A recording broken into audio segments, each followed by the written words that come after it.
People think betrayal sounds like screaming, slammed doors, broken glass. But sometimes it sounds like silence, a quiet smile, a soft goodbye, and footsteps that never come back. The night Daniel left me, I didn't realize my marriage had already ended. That was my first mistake. After 8 years together, we had become experts at routine. Wake up, work, dinner, sleep, repeat. We stopped asking each other real questions because we thought comfort meant safety. It didn't.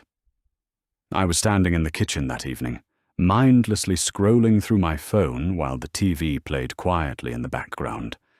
I barely noticed Daniel walking behind me. He reached for his car keys, sitting in the wooden bowl by the front door. Then he smiled at me. Not a forced smile. Not an angry smile. Just calm.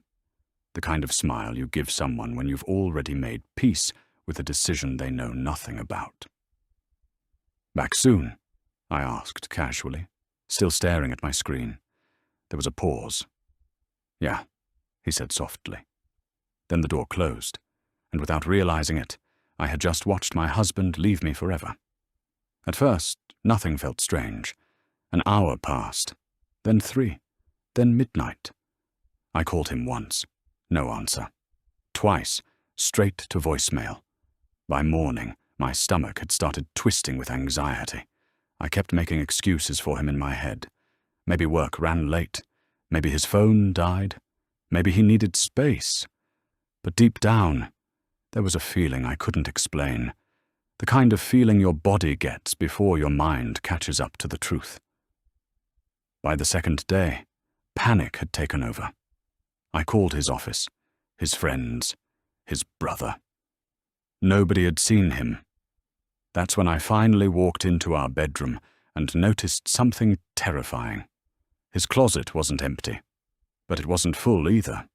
A few shirts were gone, his watch, important documents, a small travel bag missing from the top shelf. Not enough for me to notice immediately. Just enough to disappear quietly. My chest tightened. This wasn't impulsive. This was planned. And suddenly, that smile replayed in my head over and over again. That wasn't a smile. That was goodbye. Anger replaced fear. I started tearing through everything in the house looking for answers. His desk drawers, old notebooks, emails, passwords I still remembered. Then I found it.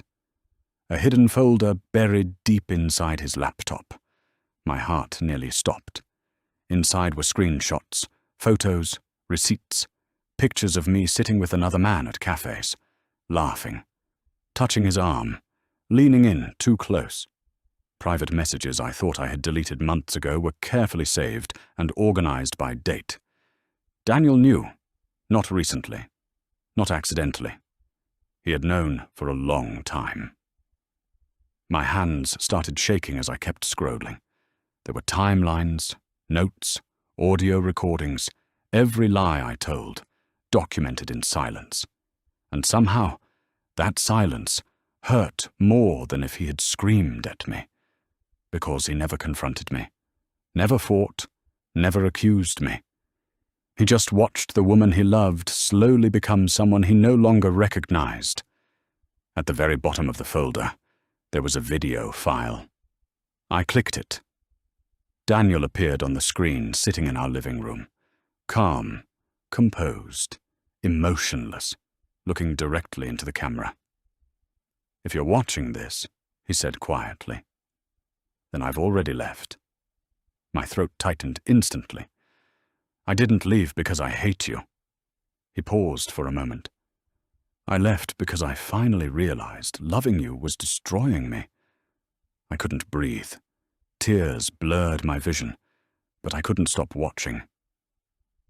"For years," he continued, "I kept hoping you'd notice me disappearing emotionally before I actually disappeared for real." His voice never cracked. That somehow made it worse. "The saddest part is, you never noticed." I collapsed onto the floor. Every moment suddenly replayed in my head. The distance, the silence, the loneliness in his eyes I ignored because I assumed he'd never leave. Then he said something I will never forget. "I could destroy your reputation with everything I found." Another pause. "But I won't." His eyes lowered for the first time. "Because I'm not you." Silence filled the room. "I just needed you to feel what I felt," he whispered. Invisible.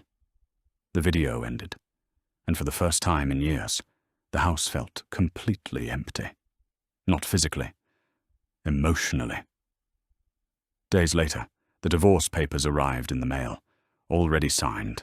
No arguments, no revenge, no dramatic confrontation. Just an ending so quiet. It echoed louder than any scream ever could. And that's when I finally understood something terrifying. The most painful revenge isn't yelling. It isn't violence. It isn't chaos. Sometimes it smiles at you one last time, picks up its keys, and walks away forever.